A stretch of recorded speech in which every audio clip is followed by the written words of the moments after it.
what, fuck it. Yeah, you try to kill me, but it's the 19th century. Who cares?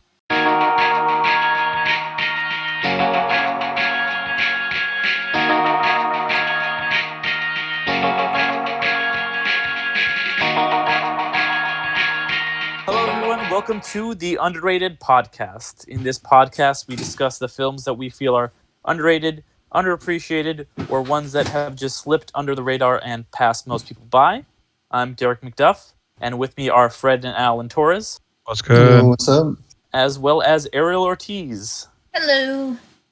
Today, we're going to be talking about Sunrise, A Song of Two Humans, a 1927 silent film directed by F.W. Murnau. Not sure how to pronounce that. It's German, and it's based on the short story "The Excursion to Tilst" by Karl Mayer. It stars Janet Gaynor, George O'Brien, and Margaret Livingston. The film opened only a few weeks before The Jazz Singer, which was essentially the first film of the sound era. And while critically at the time it did all right, critical surveys recently, like the Sight and Sound Poll or the American Film Institute, have praised it. However, it has largely been forgotten by modern audience. In fact, the film is rarely even available on DVD or Blu-ray, unlike a lot of the other kind of classics, quote-unquote, silent films by the likes of Charlie Chaplin, Buster Keaton, and D.W. Griffith. However, in my opinion, the film is the greatest silent film ever made and one of the most important and influential movies ever. So, guys, tell me, I feel like I might be in the minority here. Tell me why you guys didn't like it. It was, so I'll go first. It was okay. The story actually was, it was, in my opinion, it was kind of like straightforward, but it did kind of take me by surprise on one element. I did see that, so basically the overall premise of this movie is this man starts to have an affair with this woman from vacationing, and I don't know why she's vacationing in this village. It's very weird, but I was gonna say I thought it was because they have like that what is it, that lake or the river there. I thought it was one of those ideas where you go to the rich people go to the lake. yeah, but yeah. it seemed just- like Let's the go to lake the was river. very Yeah, inhospitable. I mean I that's still what don't know that's. what that I mean, is. and I don't want to stop you. I just wanted Yeah. to say I think It's- that's what it was. Like let's See, go like how down to rich the people go to Nantucket and shit like Yeah, but I don't know. That's the only thing I could think. It's because it's just that's how it was in the time, but it seemed like very marshy for a vacation spot. Yeah, very this- universal monster movie. Yeah, this man. Well, he directed Nosferatu, so That's this, true. Yeah, this this man from this village starts having an affair with this woman, who basically the woman from the city. That's her actual character. from the city, but I can't think of the flapper, kind of like a flapper Yeah. woman from the city, and so in a way to get him to the city, this lover of his proposes in murdering his wife, and so he goes on and tries to murder it, but actually changes his mind, and they end up going to the city together on a day date basically, and falling back in love with each other. And then on the way back, a storm happens, and they basically get capsized, similar to how the accident that was supposed to kill her does, and it seems like she gets killed, but in the end she actually survives, and he almost kills the lover but doesn't, because his wife is discovered as being alive. So in my opinion, when I was watching it, I was like, okay, he's not gonna kill her, but she's still gonna die, kind of thing. Yeah. So it did surprise me that she didn't end up dying. So I wasn't expecting that. And I did look into this movie and how it is actually on number 8 of Watch Mojo's top 10 movies of the 20s. So going back to what Derek said, and saying that it is a kind of iconic movie in its own sense, because it was the first movie that had sounds in it. Yeah, it had the sound effects. And I think they said something else. But basically, it is iconic in that way. And for me, I think based on that, it's not as it's not on anybody's radar for sure, but it isn't underrated, especially since it was kind of like critically esteemed, and it won 3 Academy Awards at the inaugural Oscars. Which I really want to get more into that later, but go on. Yeah, but yeah, it was like a kind of predictable story in my opinion. I mean, which movies back then were, and especially they kind of had to be with the lack of dialogue, so they kind of had to be easy to follow. So yeah, I mean, I appreciated it. I don't know if it's my modern lack of attention, but I in the midway, just because I was running out of time to finish it and it was kind of dragging in a bit, I did kind of like speed up the speed of it and watched it at like 1.5. But overall, it's a beautiful story of kind of like love and like the rediscovery of love, even though, you know, in movie timeline it is unrealistic to go from you almost killing your wife to like falling back in love with her. Yeah. I want to say I beg to differ on that subject, but I will get to that.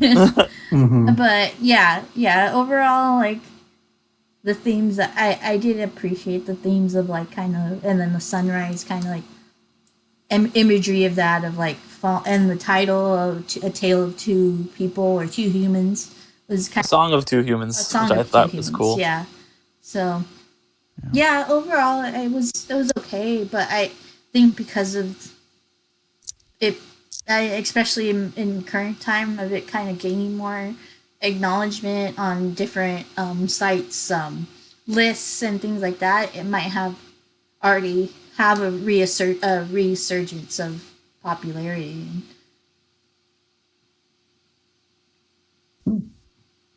Yeah, I mean, it shows up on like IMDb top 250, but like most people haven't seen this movie. Like I would have never watched this movie if you didn't make me watch it.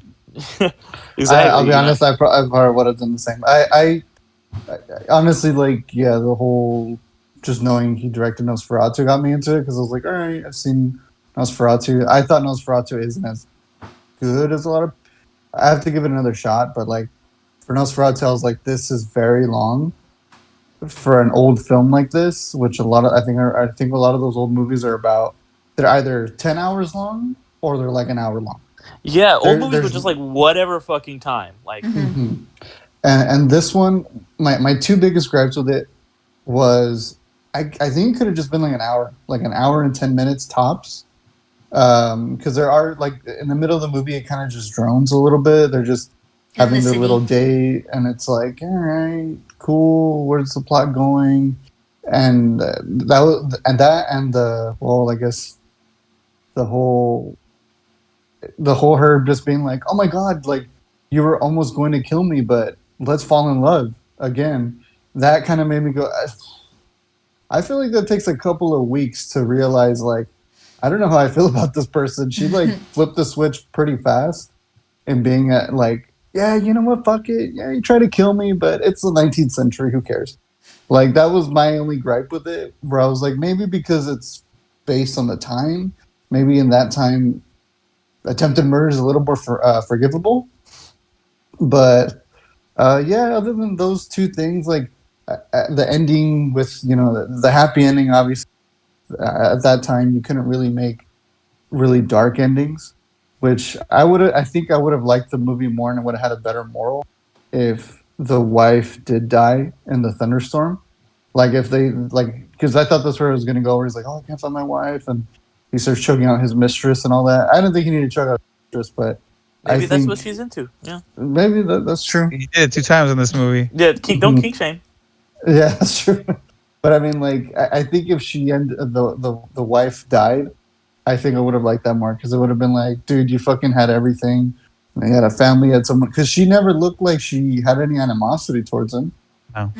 She looked like she was genuinely like, I love my husband. He's a great Well, guy. if you read a little bit of it, I think, you know, the little bit that they read, they say that they had like a relationship, like they were like 2 good friends, and they were really good together. Like the words kind of like when it was written on there. Mhm. Said Oh something yeah, like that's that. right. Yeah, Yeah, they like were like children, I think is what it says. It was. Yeah. So it means they were like super like lovey-dovey happy together Oh yeah. before G- g- Homewrecker came down.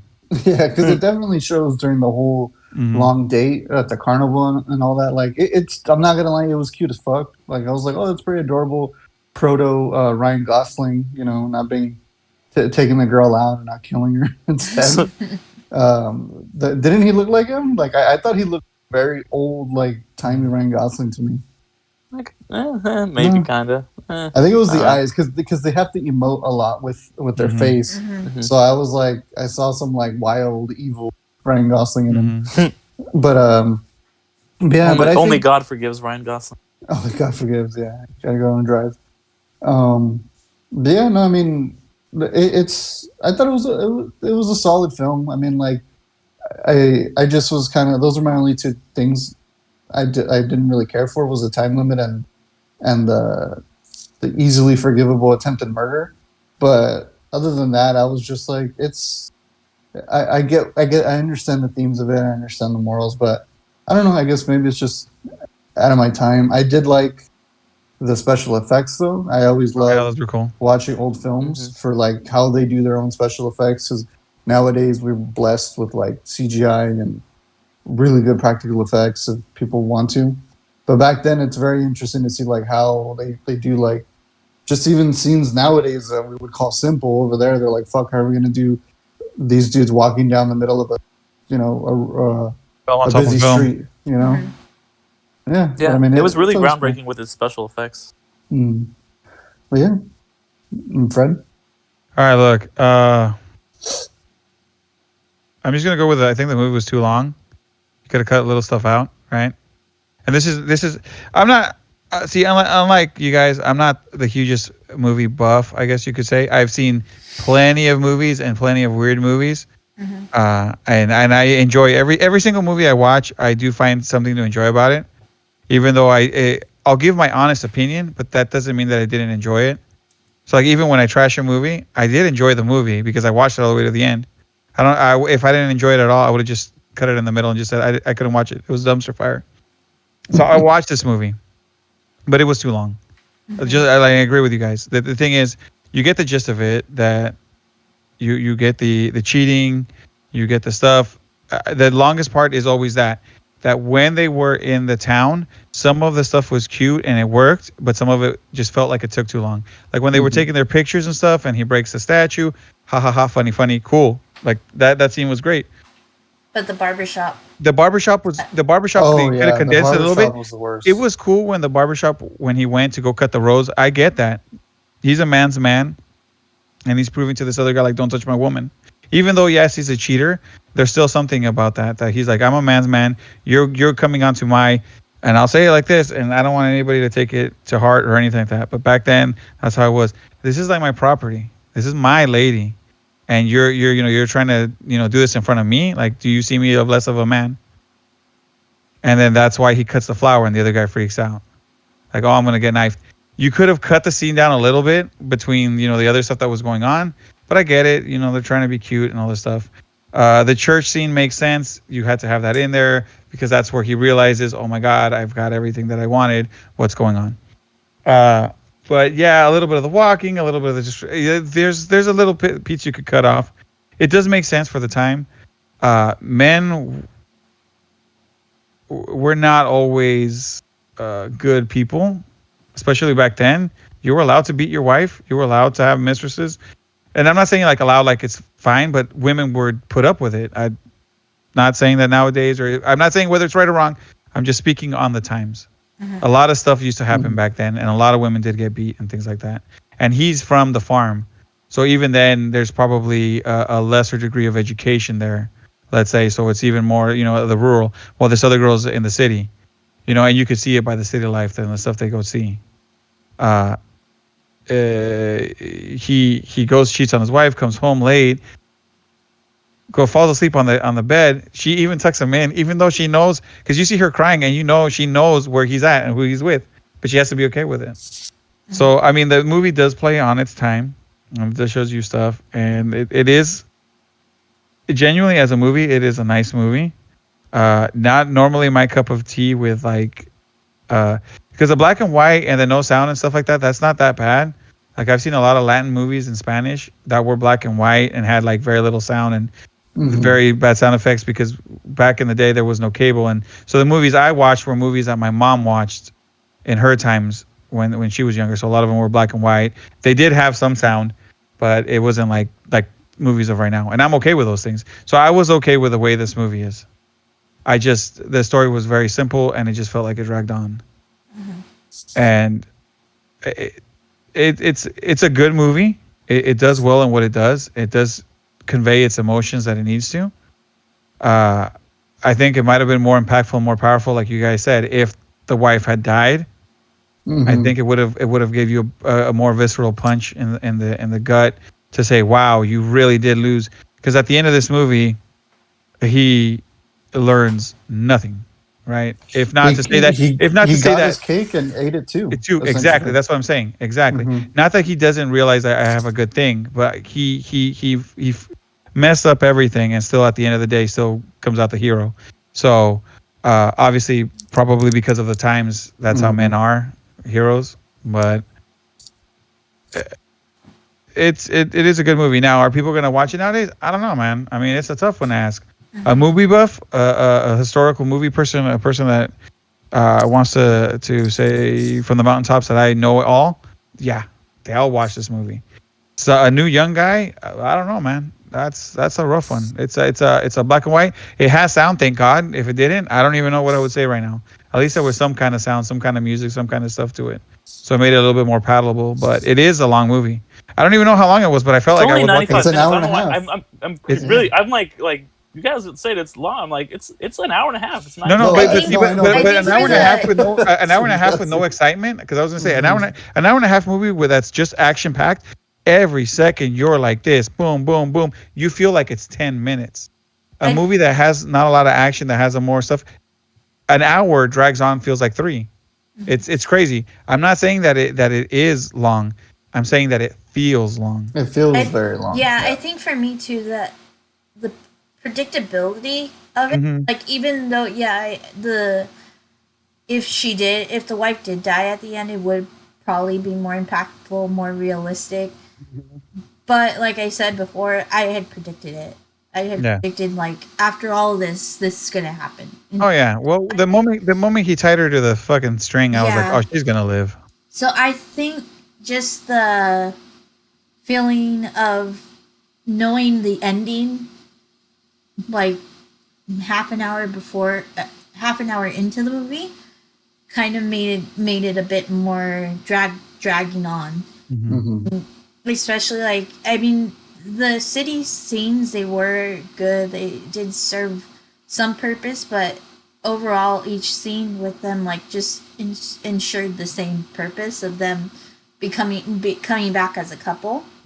So it might have been somewhat of the repetitiveness of this. It did have beautiful visuals for the time, and I do respect and I respect like, especially in the carnival, like just that. Oh, that was nice. Oh, Oh, the it's carnival so was packed dope. The in, carnival was and nice. like you could see, even though like the zeppelins above were definitely like paper and they weren't real, but you kind of like had that grandiose feeling. Yeah, like the pig getting Especially drunk. in the 1920s, That was that's funny. And what you know the sign was. they used Oh, little yeah. people for that scene for perspective because like the sets were too small, so he just had like little people for like perspective to look like people walking Cut around the fucking background. fooled me, dude. I Yeah. legit thought it was like I thought it was just a studio. Like I thought they just made it in a studio. Yeah.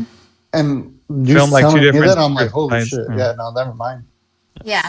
So I do enjoy and respect and see like that. This was a very like important and impressive showing of cinematography. And in today's like with the practicality you're saying, that's like very ingenious. So yeah. So yeah, I did enjoy it for that case, but yeah, still overall it felt longer than it was. Well, let me just get into it a little bit because I'm the one obviously who recommended this movie I'm not usually a big silent movie guy. I've watched a lot of the kind of quote unquote classics. They usually don't do it for me, honestly. Like Mm-hmm. I've seen all like Chaplin stuff. Like I watched, Intolerance and Buster Keaton, and it's a lot of that stuff that is really famous from those days is one of two things. It's either like a lot of slapstick humor that you kind of like are like okay whatever, or it's a lot of just kind of like big like intense stories like fucking Birth of a Nation and shit, all this. And this one is what I love about it is it's just simple. And I think like a lot of the things you guys were saying that like you didn't enjoy were things that I enjoyed the most. I love the simplicity of it, that it's just like these characters, they're not even really characters, they're more just kind of like archetypes. They're just the man, the Yeah. wife, the woman from the city. And it's the whole thing about that is it's like, well, it does have kind of, it is from the 20s and you do like, okay, like that's a flapper. It really could be anybody, anywhere, anytime, like there's a city, there's a farm, there's rural, and then there's just people. And I think that you need to have that whole like second act where you guys felt like it dragged and they're kind of like falling back in love, because otherwise the ending does not land.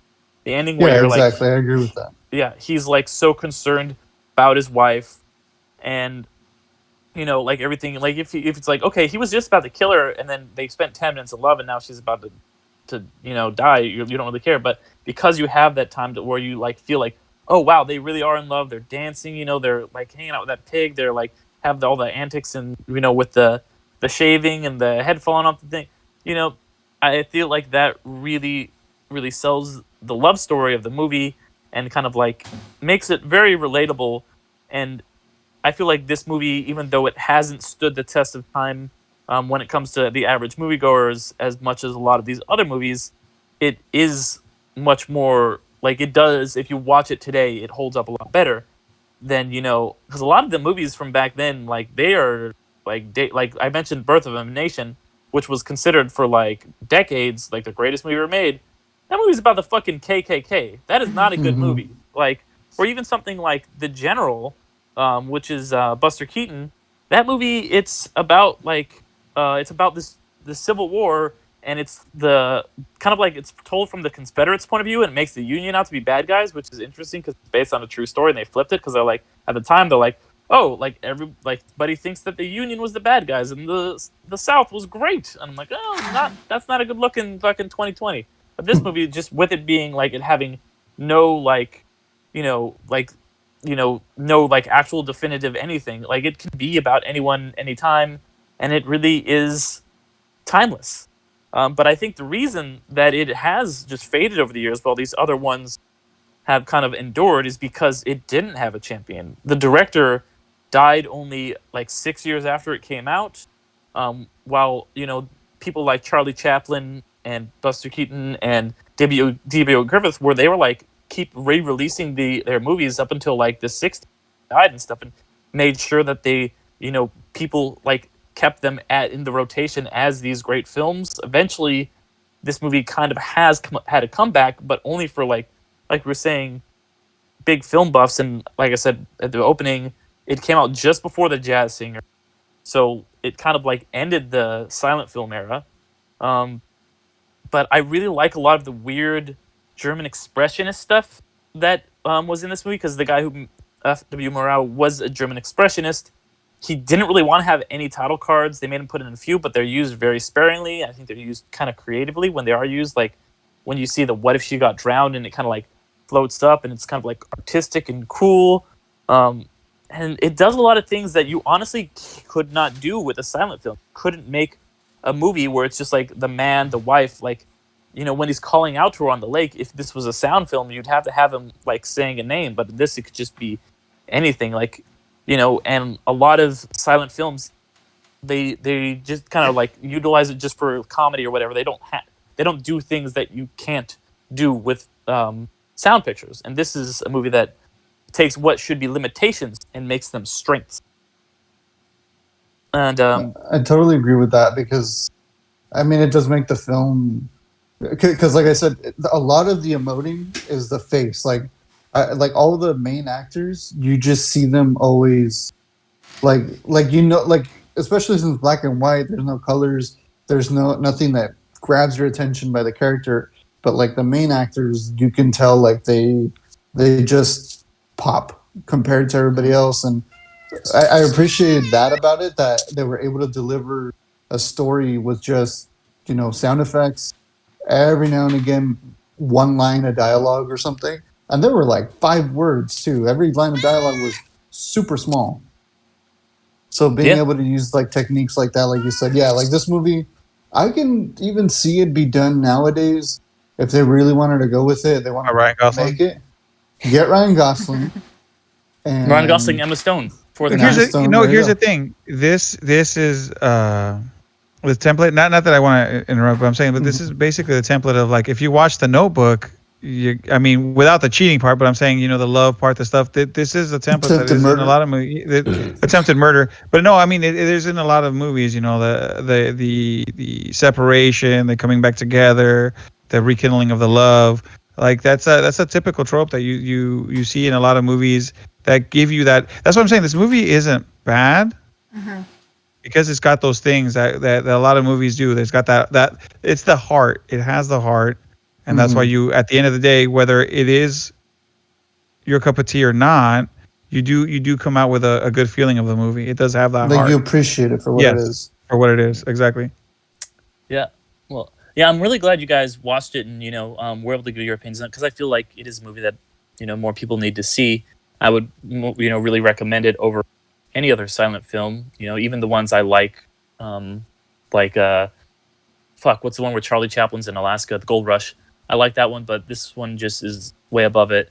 And before I get too off track, I did mention that I wanted to talk about how it won some Academy Awards, but honestly, the Academy Awards are another reason this movie kind of got fucked over because it was the first ever Academy Awards when this movie came out, was recognized that year. And they really hadn't figured their shit out yet. Like it was the 1929 Academy Awards, so they recognized 1927 and 1928. And first of all, it technically won 3 Oscars, one for cinematography, obviously. It also won for Janet Gaynor Best Actress in a Leading Role, but she really actually, it's only like a third of an Oscar because they were just like at the time, they're like, oh, it's just Best Actress, like not Best Actress for a specific movie, just like Best Actress. Because she was in 3 movies, she was in 2 other movies, so she just won the Oscar for performance in all 3 of them. Oh And wow. and then it also won the Academy Award for Unique and Artistic Picture, which is only an Oscar that was ever given out at the first Oscars.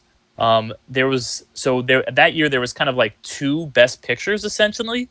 There's the other Best Picture which went to Wings, which was called something else, and so they were like, okay, these are kind of like the 2 Best Pictures. And then the next year they're like, you know what, like we're gonna get rid of the Oscar that Sunrise won, Academy Award for Unique and Artistic Picture, and we'll just say there was only really ever one Best Picture, and that was Wings that won this year. So like when people ask what won the first Best Picture, they always say Wings, even though really Sunrise actually did, and it was kind of like weird because it was kind of at the time they're like, oh, Wings, like we'll have one category for kind of like the more fun movies, like Wings is like a weird World War I like dance number thing where they do like dancing on the bi-wings of planes, and this one is supposed to be kind of like the more artistic artsy film, which is what the Oscars recognize now, and that's been swept under the rug by the Academy. And obviously Janet Gaynor has a great performance in this. She actually, of the 3 actors in this, she went on to be a star in the sound era, and I think you can kind of really tell that she does have that kind of naturalistic acting. A lot of them, all the actors in this, I think, aren't doing that kind of like huge silent film acting. It is a little bit, but it's not like over the top like you see in a lot of movies. Especially Janet Gaynor, who she went on to win another Oscar. She was in the very first A Star Is Born, before Barbara Streisand or Lady Gaga or Judy Garland. She was the very first Star Is Born, and you can really tell that she's got a lot of acting chops. And it's a shame that this movie is just kind of like there's all this revisionist history where it should have been the first ever Oscar winner. It was almost destroyed in 1937 Fox Vault Fire, but they managed to recover 35 millimeter of it, so it luckily has managed to survive to today.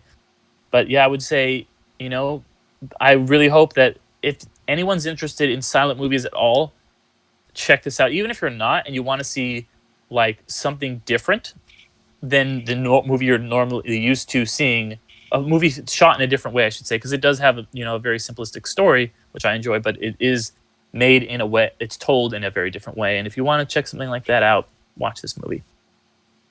Yeah, and I was just thinking about how it's possible that while there's other outlets that are gaining are giving it recognition now, like Watch Mojo and the other ones that we've discussed, but there's also like the upsurgence of that style of black and white. Like maybe people who like the Lighthouse and like that style of the 30 millimeter and just want to like see the true versions and movies of that era will go back and see this as one of those depictions of that style. Mhm.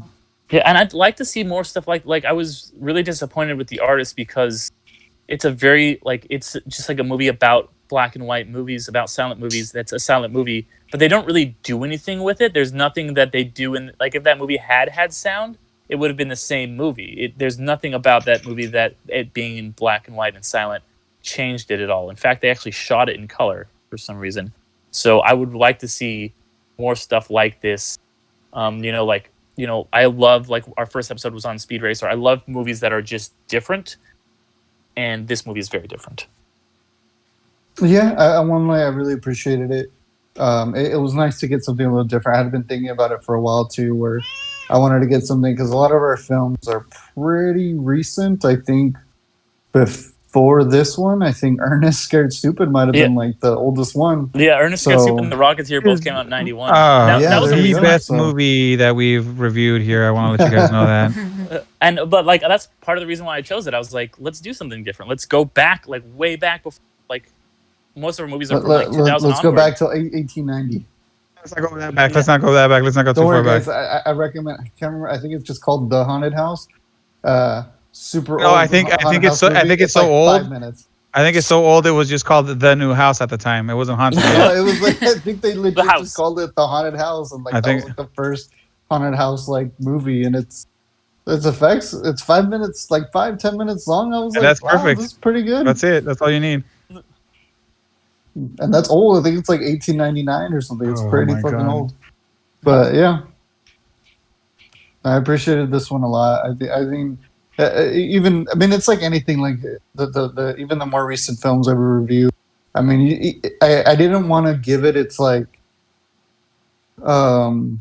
I didn't want to give it leeway because it was an older film, because I feel like a lot of people go, oh, it always goes both ways. It's Yeah. either it's an old movie and it's black and white and must suck, or it's a really old movie It must be and it's in great. black and white and must be amazing and must be an instantaneous classic of Exactly. golden age Hollywood. And I'm like, no, sometimes I'm just not it. Like I said, Nosferatu, I'm a big horror guy, and I remember watching it and I was like, damn, this is kind of boring.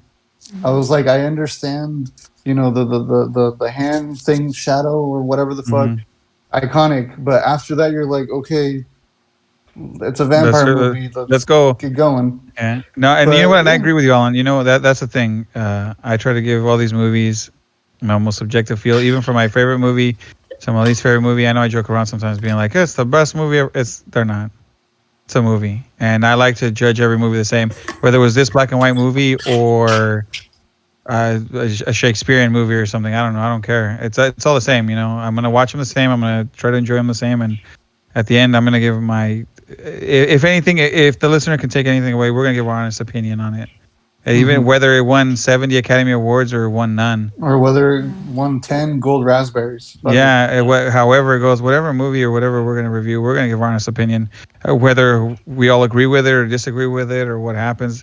That's what we want to convey the most. I think is that these are our honest opinions on whether good, whether bad, whether happy or sad. That's just, we're going to tell you guys what we think. And then hopefully with that, what you guys take away at the end of this is a better understanding of where we came from. And maybe it'll get you to watch them or not, or you have, and you want to disagree with one of us or agree with one of us or tell us something that we missed. Mhm. We'd always appreciate all that stuff with these things. And I Definitely. I personally just like love that we are just doing all kinds of fucking movies. Like we're like this week we talked about a silent film from the 20s. Last time we talked about a Batman movie from the 90s. Man You know, forever, baby. like it's great. Like we could talk about Ernest Scared Stupid. We could talk about Zodiac. Like if we enjoy these movies, we'll tell you what we like about them, and that's movies that can be underrated or underappreciated for so many different reasons. And if we think it, we'll fucking tell you. Pretty well said. Well, I guess that about wraps it up for this week's episode. Thank you, everyone out there, for listening. It means a lot to us. If you want to go and subscribe to us on YouTube, give us a review on iTunes, whatever you want to do, send us an email. We're at undercastcompany@gmail.com. I just want to mention we are going to be launching a second podcast soon, headed up by our very own Ariel Ortiz. Ariel, I don't know if you wanted to talk about that a little bit. Yeah, it's called You Haven't Seen It, and it's basically takes a movie that is considered an iconic to pop culture or cinematic history, and at least one of us have never seen it.